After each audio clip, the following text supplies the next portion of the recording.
Okay, I hope that's a good enough angle for you to be able to see, but unless I'm holding it I can't get a decent angle. Now I'm going to outline the whole thing in blue because it's actually just a lot simpler to do that.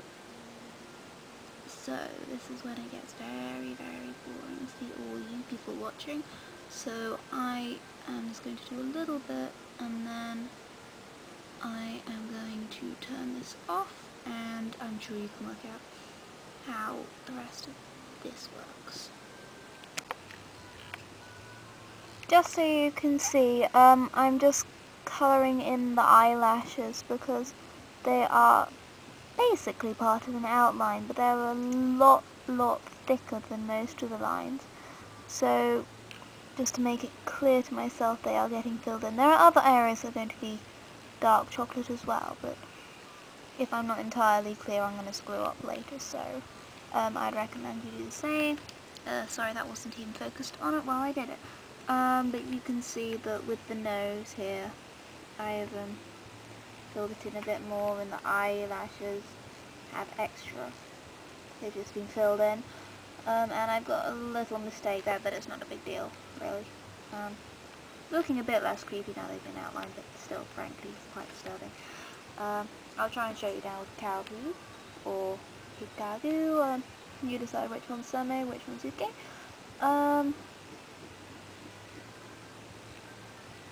Pretty obvious what I'm doing, so I'll be back in a minute. Okay, I've done most of the outlining here, and if you look carefully, I've not gone outside the first set of guidelines, I suppose. That's because I want to keep it neat, and because, as you can see, so much of the picture just goes off the edges. I'm going to keep it nice and tidy, and I'm going to give it a box border. But to make it a bit more interesting, a bit more lively, I will tidy up the bits of hair. I'll make it up if I have to. So I recommend just penciling it in, or if you're really brave, just going straight for it with a pen. So for example, let's zoom in. That probably makes sense. And I actually don't remember how their hair goes. Well, if we're looking over there as well, it's got one bit that goes up there, and then you can't really tell, can you? I shall make something up. Put that there.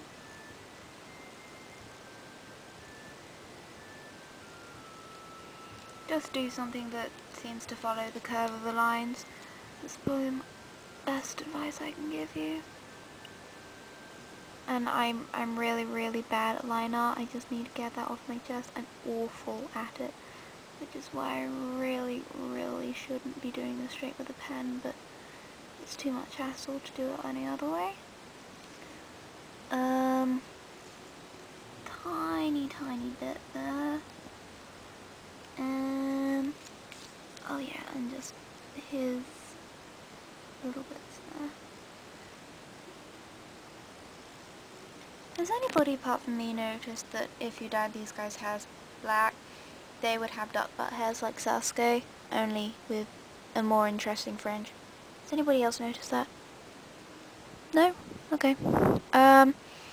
Right, so now you've got the basic outline, you go and find a pencil, and then you start going along your coloured outlines, which are startlingly vivid on this because I coloured it in so horrifyingly.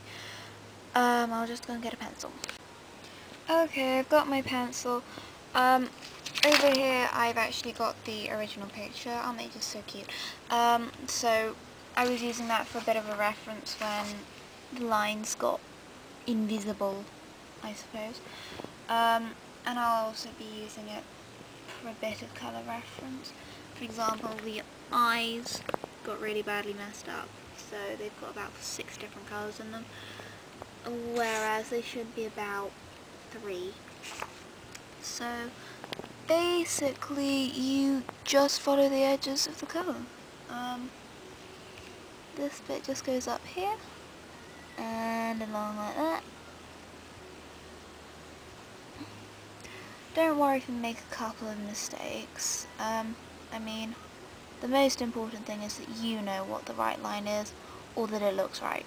So, as you can see, I'm not doing this perfectly, but with pencil obviously you can just erase any mistakes, which is a wonderful thing. Almost as good as the undo button.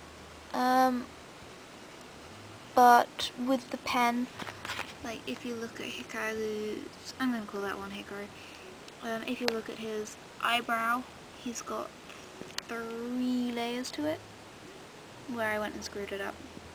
But so long as you know which one looks right, then it doesn't really matter too much. Anyway, this bit's pretty much the same as the first time round. Just make sure you go around all the different sections, and we'll be back when we get to colouring. One thing that's careful you must do is turn off the light of your light box. So that probably just ruined it. I had just realised that I didn't actually put in this extra bit of sleeve here.